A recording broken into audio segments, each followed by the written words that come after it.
Ever wonder why the crack in your driveway keeps coming back no matter how many times you patch it? Why the stuff sold at the hardware store barely lasts a season before it crumbles right back out? What if I told you the reason isn't bad luck? It's that the products on the shelf are designed to fail because a repair that actually works forever doesn't sell you another tube next spring? Stick with me, because today I'm going to show you the method that contractors quietly use but almost never tell homeowners about. And by the end of this video, you're going to know something that 99% of people patching their own concrete have no idea about. This isn't about buying more stuff. It's about understanding what concrete actually needs to heal itself, using things you probably already have in your garage right now. Let's get into it. Number one, the baking soda and water paste. Most people think caulk or filler is the first line of defense, but for hairline cracks, a thick paste of baking soda and just enough water to form a spreadable consistency, pressed firmly into the crack with a putty knife, has been a quiet trick used by old school masons for decades. Why does it work? Baking soda is mildly alkaline, which actually helps it bond with the alkaline cement paste inside concrete better than many acidic fillers do. And it helps neutralize efflorescence, that white chalky residue that eats away at repairs from the inside. My grandfather, who poured sidewalks for a living, used to keep a coffee can of it in his truck because he said the store-bought stuff never bonded the same way real cement chemistry does. But wait until you hear what happens when you combine this with something from your kitchen pantry in tip number 4. Number 2, using rice or wood ash as a natural desiccant before you repair. Concrete cracks get worse over time, mainly because moisture keeps sneaking in and expanding, especially when temperatures swing. Before applying any filler, packing a small amount of dry rice or fine wood ash into the crack for about 10 minutes draws out hidden moisture, the same way rice pulls water out of a wet phone.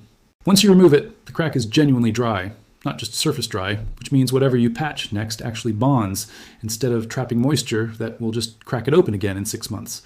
This is the exact reason so many DIY repairs fail within a year. They're sealing in water instead of sealing it out. Number 3, vinegar as a pre-repair cleaner instead of harsh chemical degreasers. A simple mix of white vinegar and water wiped along the crack breaks down oil, dust, and mineral buildup without leaving a chemical residue behind that weakens adhesion.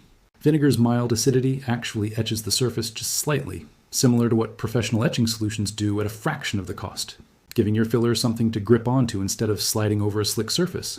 Some old highway crews during post-war road repairs used diluted vinegar solutions simply because industrial cleaners were scarce and expensive. And it worked well enough that some crews kept using it long after supplies came back. Simple, cheap, and it's sitting in your kitchen cabinet right now. But number 7 is where this whole video really starts to make sense. Number 4, the sand and glue slurry trick. Mixing fine sand with a strong wood glue or construction adhesive creates a flexible, gritty slurry that can be packed into cracks that are subject to slight movement, like around garage floors or steps. Because it's not rigid, it flexes slightly with temperature changes instead of snapping again like straight cement filler does. This is basically the same expansion principle engineers use in expansion joints on bridges, just scaled down to your driveway. If you've ever wondered why bridges don't crack in half every winter, despite freezing and thawing, it's because they're built to flex, not resist. Number 5, using aluminum foil as a temporary moisture barrier while your repair cures.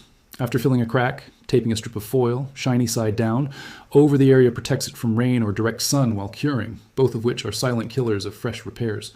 Concrete and most fillers need a slow, even cure, and foil acts like a mini greenhouse barrier, similar to what pros use expensive curing blankets for on job sites. It sounds too simple to work, but it's genuinely one of the most overlooked steps in DIY repair failure.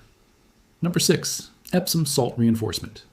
Adding a small amount of dissolved Epsom salt to your mixing water for a cement-based filler can help it cure slightly harder and more resistant to future cracking, since the magnesium sulfate assists in a denser crystal structure, forming as the cement sets. It's a trick some old farm and barn builders used when store-bought additives weren't available or affordable. It's subtle, but it adds up over years of freeze-thaw cycles. If this is actually helping you rethink how you've been patching things around your house, do me a favor and hit that subscribe button, because what I'm about to show you next is the part almost nobody talks about. The reason cracks come back at the exact same spot, no matter what you fill them with. Number 7, understanding stress points before you even repair anything. Cracks almost always follow the path of least resistance, meaning if you don't address why it cracked, whether it's a nearby tree root, water pooling, or an uneven foundation settling, you're just patching a symptom. Pros walk the entire slab and identify the actual pressure point before touching a single crack. Skip this step and you'll be back here redoing the same repair every single year. Number 8, using cardboard or plastic sheeting to control curing speed in direct sun. Fast curing in intense heat causes shrinkage cracks even in brand new patches. So shading your repair with cardboard for the first day slows the process just enough to prevent it from cracking again almost immediately. Number 9, the toothpick test before sealing.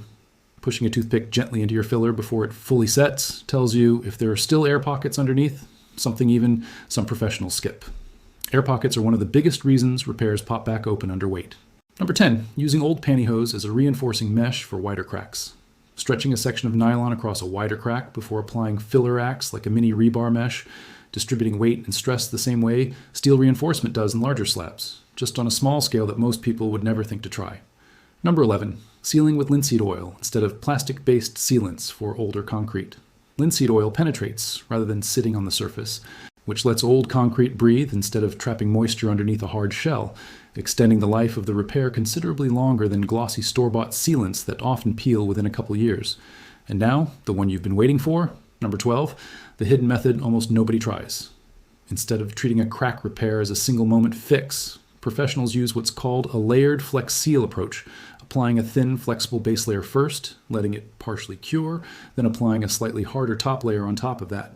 This mimics how natural stone and concrete structures that have survived centuries actually handle stress, by having a flexible core with a harder shell, not one rigid block all the way through.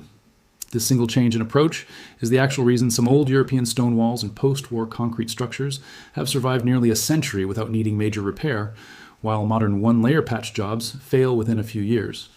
It's not a secret chemical or expensive product. It's simply an approach almost never explained in a 5-minute hardware store tutorial because it takes patience, not a sale. So there you have it, 12 ways to actually fix concrete cracks the way they were meant to be fixed, using things sitting around your house instead of another overpriced tube that fails by next spring. The truth is, most repair failures aren't about bad luck. They're about incomplete information, and now you have what most people never bother to learn. If this saved you a future headache, hit subscribe, drop a comment letting me know which tip surprised you the most, and check out the next video where I'll show you the one thing in your home that's aging faster than anything else without you even realizing it.